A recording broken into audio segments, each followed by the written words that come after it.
요즘 4차 산업혁명에 대한 이야기가 많습니다. 서점에 가면 4차 산업혁명에 관련된 책이 참 많아요. 제목이 굉장히 어려워 보여서 어른들이 읽어야 할 것처럼 보입니다. 하지만 청소년을 위한 책도 많고요. 실은 청소년이 꼭 읽어야 합니다. 청소년이 왜 4차 산업혁명에 관해 알아야 할까요? 저명한 미래학자 레이 커츠와일은 그의 책에서 특이점에 대해 언급했습니다. 잠깐, 레이 커츠와일이 누구죠? 빌 게이츠는 인공지능의 미래를 가장 정확하게 예측할 수 있는 사람은 레이 커츠와일밖에 없다라고 이야기했습니다. 또 구글 창업자 레리 페이지는 레이 커츠와일을 구글로 초빙 인공지능 프로젝트 총지휘를 맡겼습니다. 레이 커츠와일이 어떤 사람인지 감이 오지요? 그는 2029년 인간의 지능을 초월한 인공지능이 나온다. 2045년 인류 전체의 지능을 초월한 인공지능이 나온다 라고 예측했습니다. 2029년, 2045년 여러분은 몇 살인가요? 이제 분명해졌습니다. 우리는 반드시 대비해야 합니다. 게다가 코로나로 인해 4차 산업혁명이 앞당겨졌다고 합니다. 역시 많은 학자들이 코로나와 4차 산업혁명에 대해 이야기하고 있어요. 골든타임을 놓치지 마세요. 그렇다면 우리는 어떻게 해야 할까요? 함께 책을 읽고 생각을 해야 합니다. 그리고 깊이 있는 토론을 해야 합니다. 그래서 우리가 함께 할 책은 바로 이 책입니다. 김대식의 인간 대 기계에서 저자는 우리가 원하든 원하지 않든 인공지능 시대는 시작된다. 머지않아 호모 사피엔스만의 영역이었던 대부분의 지적 노동이 자동화될 것이다. 이제부터 우리는 AI 시대의 희생자가 되지 않게 준비해야 한다. 라고 주장했습니다. 책 읽기에 앞서 우리 삶이 얼마나 달라졌는지 그리고 얼마나 달라질지 한번 봅시다. 여기저기서 들려오는 말 4차 산업혁명 하면 떠오르는 알파고 매우 충격적인 사건이었습니다. 인공지능이 이세돌을 이겨? 이런 세상에서 우리는 어떻게 살아야 하지? 무엇을 배워야 하지? 공부가 필요할까? 코딩을 공부해야 하나 봐? 라며 엄청난 이슈를 낳았습니다. 그리고 잠시 잊혀진 듯 보였습니다. 그러나 코로나가 4차 산업혁명을 앞당겼습니다. 이제 시대는 2020년을 기준으로 BC와 AC로 나뉜다는 말도 있습니다. Before 코로나와 After 코로나입니다. 그만큼 세상이 달라진 거죠. 얼마나 달라졌을까요? 방방콘을 아시나요? 방탄소년단의 언택트 공연 방방콘입니다. 공연의 최대 동시 접속자 수가 224만 명이었고요. 공연 총 스트리밍 시간은 23시간 12분 52초였습니다. 하나의 콘서트에 224만 명이 보다니 상상이나 했던 일일까요? 게다가 커뮤니티 플랫폼의 블루투스 모드로 아미밤을 연결하면 영상, 오디오 신호에 따라 색깔이 바뀌는 연출 또한 대박이었습니다. 이틀 동안 50만 개의 아미밤이 연동되었다고 합니다. 이 콘서트 이후 미국에서도 대형 기부 콘서트가 생겼습니다. 콘서트에 새 시대가 열린 거죠.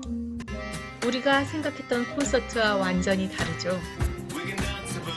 전 세계 사람들이 하나가 되어 의료 종사자들을 응원하기 위한 콘서트였습니다.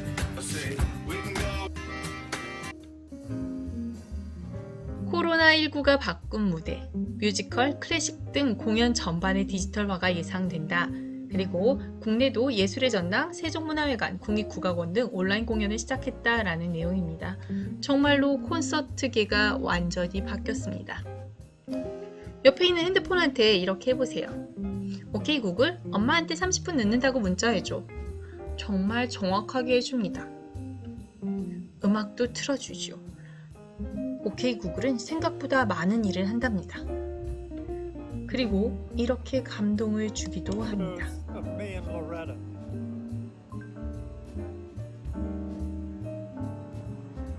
Remember, Loretta hated my mustache.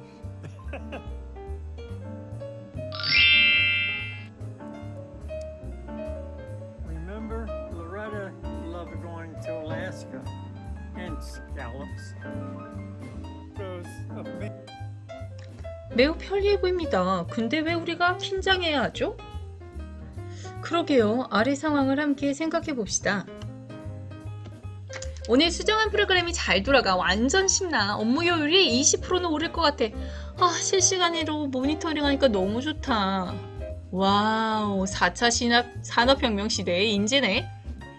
난 그런 어려운 건 모르겠고 그냥 좀 덜 귀찮았으면 하고 좀 편했으면 하는 마음에 바로 그거야. 4차 산업혁명 시대의 배경이 바로 이거입니다. 우리 4차 산업혁명 하면 가장 많이 떠오른 말이 인공지능인데요. 인공지능이 무엇일까요? 인간만이 할 수 있는 지적인 노동, 머리 쓰는 일은 참 힘듭니다.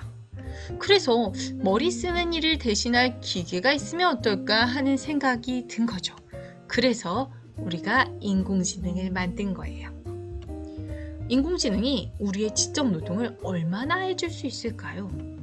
개발자들이 주로 참여하는 미국의 한 인터넷 커뮤니티에서 최근 익명의 개발자가 털어놓은 고민이 뜨거운 논란을 불러일으키고 있습니다.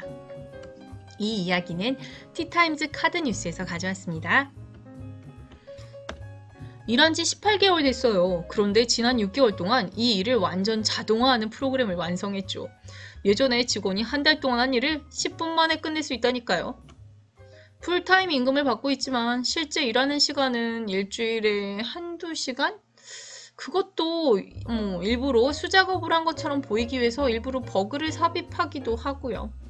제 고민은 이걸 회사에 얘기해야 하느냐입니다. 제가 옳지 않은 행동을 하고 있다는 느낌은 들어요. 얘기하는 순간 잘릴지도 모르죠. 이대로 회사를 다니는 건 비윤리적일까요? 근데 그렇다고 회사를 속이는 건 아니잖아요. 내가 할 일 다 하고 있어요. 회사는 내 결과물에 만족하고 나를 고용해서 원하는 걸 정확하게 얻고 있으니까요. 여기서 잠깐 생각해 봅시다. 첫 번째, 여러분이 이 개발자라면 어떻게 하겠습니까? 왜 그렇게 생각했나요? 두 번째, 여러분이 이 회사의 사장이라면 이 개발자를 어떻게 하겠습니까? 그 이유는 무엇인가요? 월급 받으면서 주 1, 2시간만 일한다는 이 개발자의 고백을 놓고 커뮤니티에서 갑론을박이 벌어졌습니다. 일을 하지 않으면서 하는 척 거짓말하다니. 수작업인 척 버그를 삽입하는 건 매우 비윤리적이야. 스스로 옳지 않다고 인정했으니 잘못된 행동 아닌가요? 회사는 당신의 결과에 돈을 지불한 거지 당신의 시간을 산 건 아니니 상관없어요. 자동화 사실을 알면 업무만 늘릴걸요? 회사가 프로그램을 쏙 빼가고 해고할 수도 있어요. 한 개발자는 자신도 비슷한 상황에서 자동화 프로그램을 공개한 뒤 더 나은 부서로 재배치됐다며 이렇게 조언하기도 했습니다. 왜 회사에 당신의 재능을 숨기나요? 프로그램을 공개한다면 다른 사람도 혜택을 누릴 수 있을 거고 회사에도 도움이 되고 그러면 그 프로그램을 완전히 이해하는 유일한 개발자인 당신을 어떻게 해고하겠습니까? 그러나 이 문제는 개발자만의 문제가 아닙니다. 바로 우리 모두의 문제입니다. 열심히 한 달 동안 한 일을 놀면서 10분 만에 끝낼 수 있습니다. 100명이 한 달 동안 할 일을 한 명이 이틀 만에 끝낼 수 있다는 거죠. 만약에 100명의 직원이 근무하는 곳이었다면 한 명이 대체할 수 있고요. 99명의 직원은 어떻게 될까요? 이러한 회사가 100개라면 10,000명의 실직자가 생길 것입니다. 일어나지 않을 것 같은 일이지만 실제로 일어났습니다. 과거 마을 사람들이 모두 모여 하던 모내기를 이제는 혼자서도 할 수 있게 되었습니다. 언제나 변화는 갑작스럽게 찾아옵니다. 1900년 부활절 아침이에요. 이곳에는 도로에 마차가 가득하고요. 차는 여기 한 대밖에 없습니다. 1913년 부활절 아침입니다. 온통 자동차로 거리가 꽉 차 있습니다. 이러한 변화는 언제 어떻게 시작될지 모릅니다. 그렇기 때문에 우리는 준비해야 합니다. 에이트라는 책에서 이지성 작가는 진정한 의미의 인공지능 자율주행차가 나오고 또 사용화되면 그때는 인간의 자동차 운전을 법으로 금지해야 합니다. 그래야 교통사고 발생률이 0%가 될 것이고 도로의 모든 인간이 완벽한 안전을 보장받을 것이기 때문이죠. 앞으로 인공지능이 의사, 약사, 판검사, 변호사, 세무사, 회계사, 교사, 공무원, 기업 임직원 등을 본격적으로 대체하기 시작하면 앞의 자동차 운전 논리가 이 직업들에 그대로 대입될 가능성이 높습니다. 만일 이 가능성이 현실화되면 어떻게 될까요? 인간이 이 직업들 중 하나를 갖는 것은 진짜로 불법이 될지도 모릅니다. 의사가 되기 위해 많은 시간 공부하고 수련을 해야 합니다. 하지만 왓슨은 달랐습니다. 왓슨은 TV 퀴즈쇼에 나와 1등을 하기도 했습니다. 이 왓슨은 이 많은 양의 일을 고작 몇 년 만에 끝냈습니다. 인간은 평생 가도 할 수 없는 양의 일이죠. 그리고 이러한 왓슨을 도입한 병원들이 점점 늘고 있는 추세입니다. 우리는 인간 의사한테 진료를 받을지 인공지능 의사한테 진료를 받을지 선택해야 합니다. 실제로 지금도 인공지능 의사를 선택하는 환자들이 매우 많다고 합니다. 스마트 기기만으로 기본적인 의료 케어를 받을 수도 있습니다.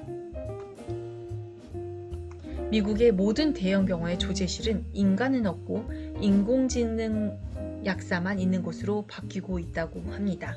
인공지능 약사가 인간 약사보다 우월한 조제 능력을 가지고 있고 이미 인간 약사를 대체하기 시작했으며 더 슬픈 소식은 환자들이 인공지능 약사를 인간 약사보다 더 좋아하고 신뢰한다는 것입니다.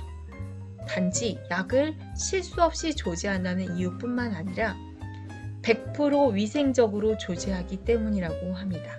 자세한 내용은 이지성의 에이트를 참고하세요. 변호사와 판사도 대체되고 있습니다. 로스는 IBM이 만든 최초의 인공지능 변호사입니다. 로스는 2016년 5월 뉴욕의 로펌에 입사했습니다. 영국의 법무법인 렉스의 대표 변호사는 이런 말을 하기도 했습니다. 인간 변호사가 300건의 사건을 처리하는 동안 AI 변호사는 60만 건을 처리합니다. 덕분에 우리 로펌은 인건비를 80%나 줄일 수 있었고 이제 우리는 더 이상 인간 변호사를 뽑지 않습니다. 우리나라도 마찬가지입니다. AI 변호사가 도입되었고요. 곧 AI 판검사도 도입 예정이라고 합니다. 학교는 어떨까요? 해외 여러 나라에서 AI 교사를 시범 운영하고 있습니다. 그 효과도 매우 좋다고 합니다. 인공지능이 뜨면 의사, 약사, 교사 등이 가장 타격, 이런 기사도 흔히 볼 수 있고요. 이렇게 많은 직업이 사라질 것이라는 예측이 계속 나오고 있습니다. 이러한 인공지능 시대에 살아남기 위해 우리는 어떻게 해야 할까요? 이 책을 읽으며 함께 생각해 보도록 합시다.